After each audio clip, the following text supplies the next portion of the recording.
Welcome to Teaching the Truth with Pastor Eric C. Bogan. You clearly define what I am to do.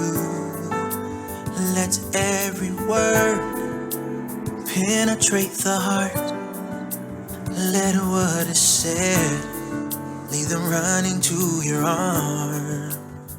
Use me, Lord. Use me, Lord. I'm going to talk. The title is My Shepherd, God. My Shepherd, God. And I'm going to use a passage that we're familiar with because I feel that we look at this thing and we say it and we don't understand it. Anything that we repeat constantly, it becomes a habit and the meaning goes away. So we're going to kind of take this thing and analyze it a little bit, and hopefully we can get a little understanding of it. I'll be coming from the 23rd Psalms.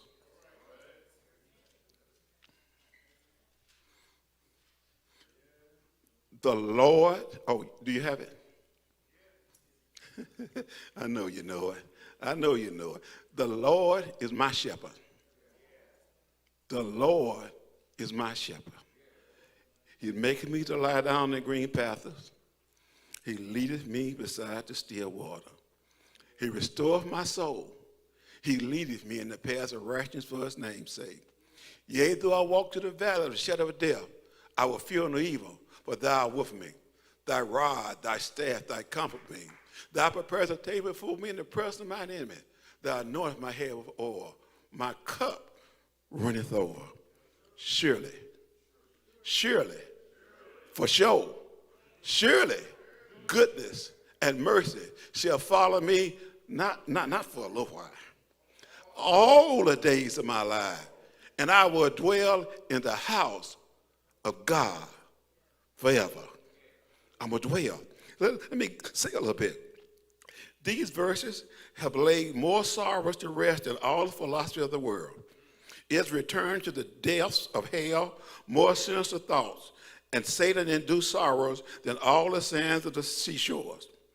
It has been encouragement to the army of disappointed. It has been soothing salve and unseen help to the heart of the sick. Hope to the wrongly imprisoned. Widows, families in their grieving, lonely states. Dying soldiers have passed away easier as it is read to them. It has made the dying Christian slave freer than his master, while consoling those left behind to moan in this empty vessel. Not understanding that absent from the body, death is to be with God, but the spiritually minded, 2 Corinthians 5:8, that there also has been relief for the indigent servant during trying times. Miriam has memorized this psalm, even those who learn only a few verses. Ministers have the word from Psalm to comfort individuals who are going through personal trials, suffering illness and dying. For those were the last words uttered while taking their last breath. When most people read this verse, they are consumed with visions of sugar plums dancing in their head. These plums are their desires for peaceful lives, having not to deal with the fear of bodily harm, overflowing tables, stuffed refrigerators, money's in their pocket and bank accounts, and yes, they are all material.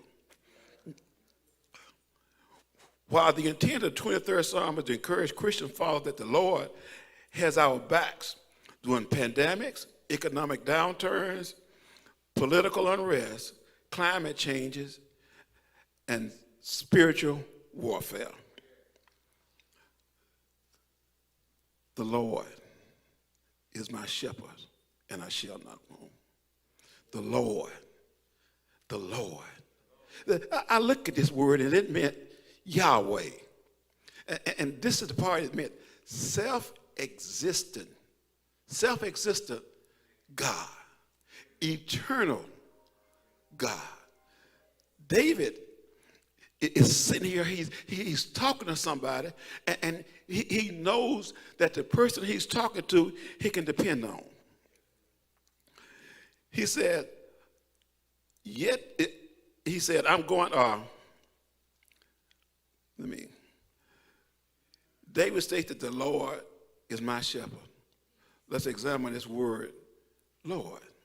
Let's look into it. Psalms 103, chapter 100, verse 3. Know ye, I didn't say guess at it. Know ye that the Lord is God. If you're going to make a request, you better know who you asking. If you're going to ask something from anybody, you got to know who you asking. It is he that has made us and not we ourselves. We can't do nothing. Our plans don't mean nothing. We are God's children. We are his people and the sheep of his pastor. That sheep kind of bother me when you look up, because I looked up and studied the habits of sheep. And I compared them to the habits of man. And I understand why David said, God, you punish me. Don't let man do it. If I was God and people act like that, I'd probably have veal cutlets every night. David understands the role in his life. He uses an analogy of God as a shepherd to him in Israel. David understands the requirements and hardships a shepherd has to endure. In the spring, each day a shepherd must take his flock from a pen near his home to the fresh growth in the nearby pastures. During this season, the birth of lambs and kids expand the size of the flock. At that time, workers would also shear the winter's fleece from the sheep. That is an occasion to celebrate. A villager might own only a few sheep, so he would hire a shepherd who would add his flock to another. Hired shepherds had a reputation for showing less concerns for the animals of others than their own. John 10, 12, and 13 is where that came from. Hired shepherds. Hired shepherds. You can get any flavor. I compare the shepherds in that time and to some of the so-called shepherds in this time. You can go down on any corner and get any flavor of religion you want to. If you don't want to sit, you can stand. If you want to stand, you can walk. You want to grab a snake and pet a snake? Pet a snake. You want to cut a chicken? Cut a chicken. Aren't y'all glad that we've got a good shepherd? We've got somebody that we can depend on, somebody who feeds us properly, and we don't have all of those problems.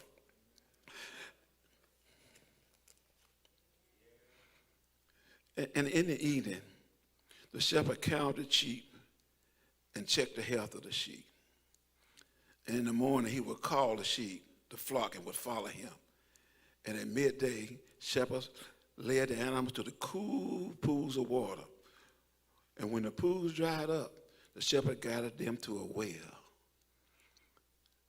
Shepherds. Can I get John 10, 2 through 4? We're talking about a shepherd.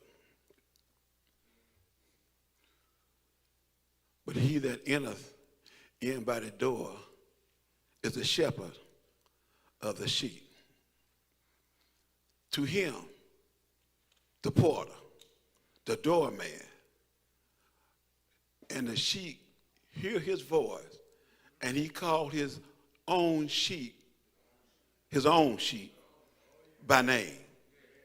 God calls his own sheep by name.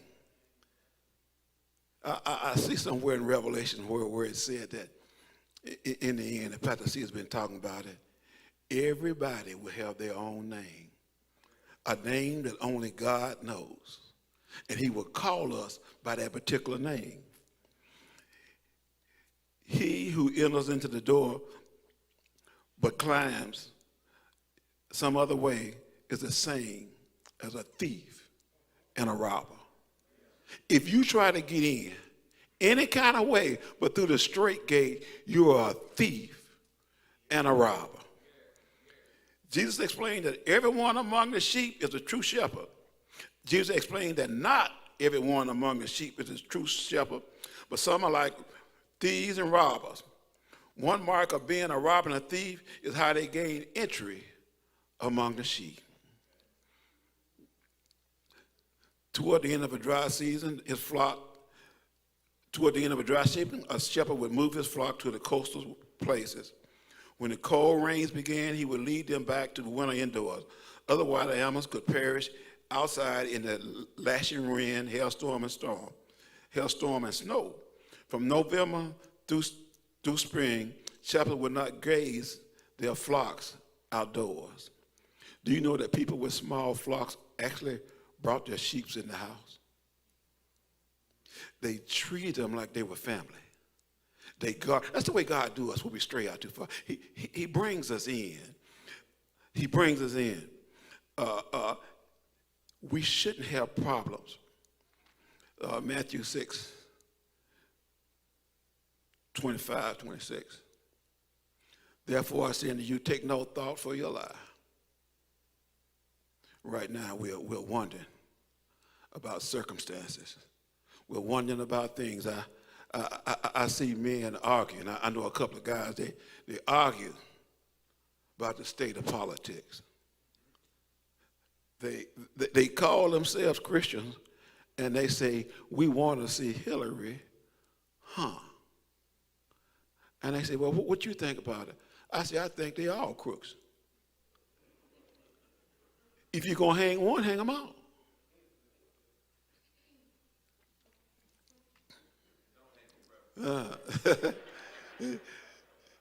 Take no care what you should eat or drink, nor for your body, what you should put on. Is not life more than meat, and the body than raiment? Is not life? The Amplifiers say, look at the birds and the bees. They neither sow, nor reap the harvest, nor gather the crops in the barns, yet their heavenly Father keeps feeding them. Are they not worth more than they? Are we not worth more than they? Are we not worth more than they? Let's look at I shall not want. The Lord is my shepherd, I shall not want. David understood that I should not want means that all of my needs are supplied by God, my shepherd. I should not want means I desire not to deserve more than what the shepherd gives me. You don't need to ask for more than what God gives you. God provides. Second verse.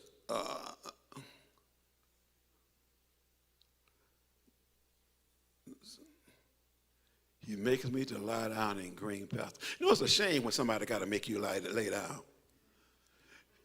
It's a shame when it's a shame when you don't know when you're doing good. He leads me beside still water. You see, that got me there, because I got to talk. I got to walk. Do you know that sheep cannot sleep beside running water?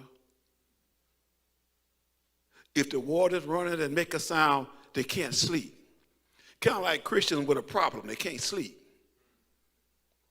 A lot of times when we have problems, we're nervous Nellies. The sheep can't sleep. So what the shepherd does is he takes them and takes them away to a quiet place. A quiet place where they don't have to worry about anything, and the water does not bother them. And where there's calm and peace, the sheep will sleep. When we are calm and peaceful, we sleep. God looks after us and tends to us. There are times when we don't want to do things right. There are times when we get sidelined. There are times when God has to yank our change, and we're upset about that. But God yanks our chain from the one side to the other side and laid us down and let us rest a little bit. He said, you're overworking yourself. You're getting too worried. That's what God does. He leads me beside the still water. I don't have to worry about waters flowing. I don't have to worry about being out there in the park and rushing waters coming in and flushing and washing my car away or my boat, because I got God watching out. Where God leaves you, where God takes you, you're protected. God ain't going to take you nowhere that he don't take care of you. God ain't going to put you in no situation that he can't take care of. God is my God. My God.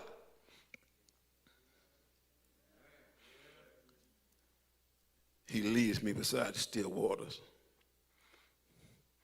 He restores my soul. Now, I thought about that. He restored my soul. I said, now, how do I tell him God restored my soul? Look, I just had a car accident. And no, I didn't, Ed. Let's say I had a car accident and somebody bent my car. I take it to the shop and tell a man, look, fix my car. You know what he does? He just paints over it and brings it back. It's not restored.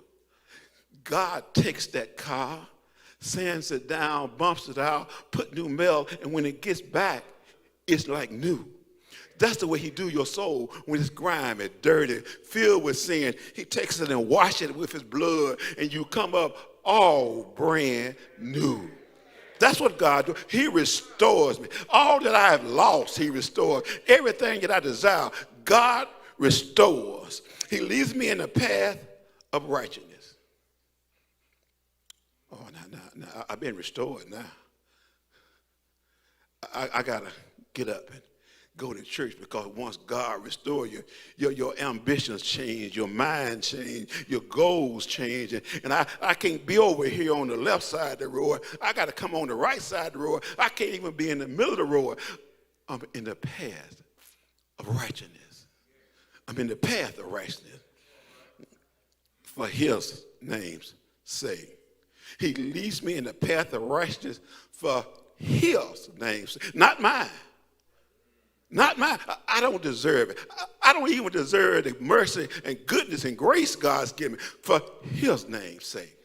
It don't say my name nowhere in there. It don't say your name. Hopefully I've named in the book of life. But he does it for his name's sake. Yea, though I walk through the valley of the shadow of death. Listen. Get this. Get this. Yea, though I walk through the valley of the shadow. What's a shadow? A shadow is something that's cast by something, and you don't have to see who it is, but the idea of a shadow being there and you're afraid, the shadow scares you. You are afraid of a shadow and impending danger.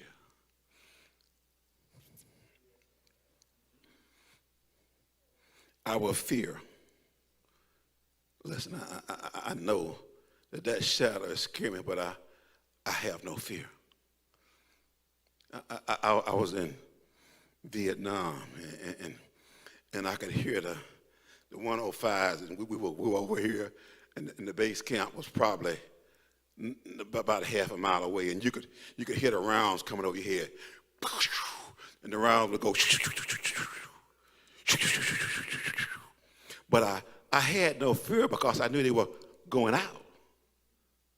I didn't worry about them coming in. They were going out. See, everything we do, God has got a protective, and he's looking out for us, and all of that stuff we hear is going out. Quit worrying about stuff coming back. It's all going over your head.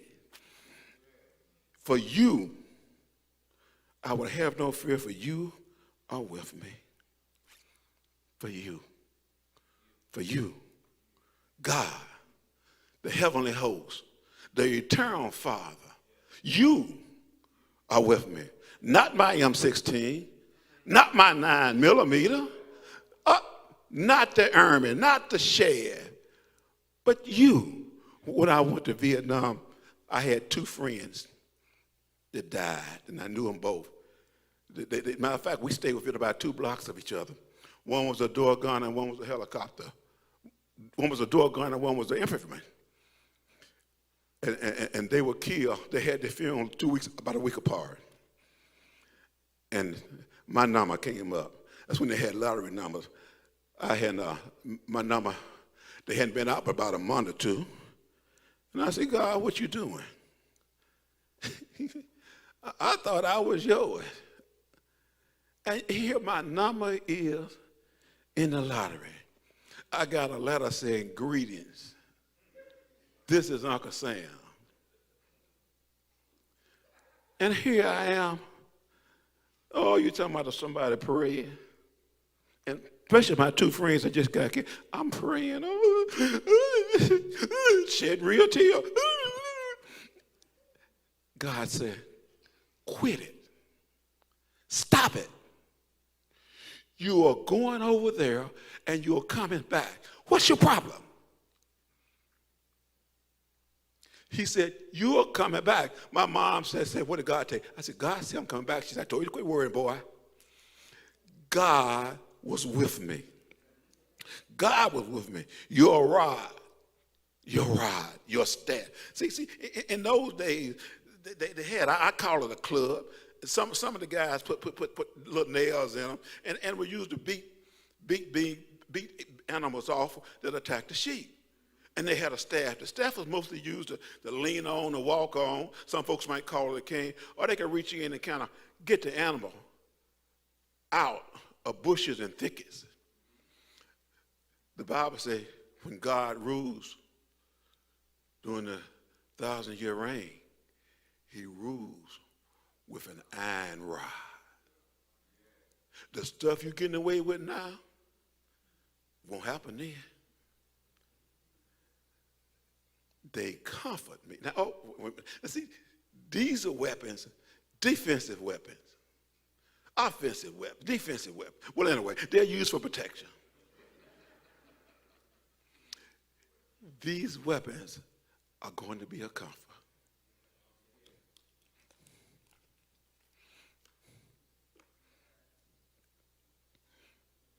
You prepare to take before me in the presence of mine enemy. I'm going to tell you this. Don't ever want all of your enemies dead.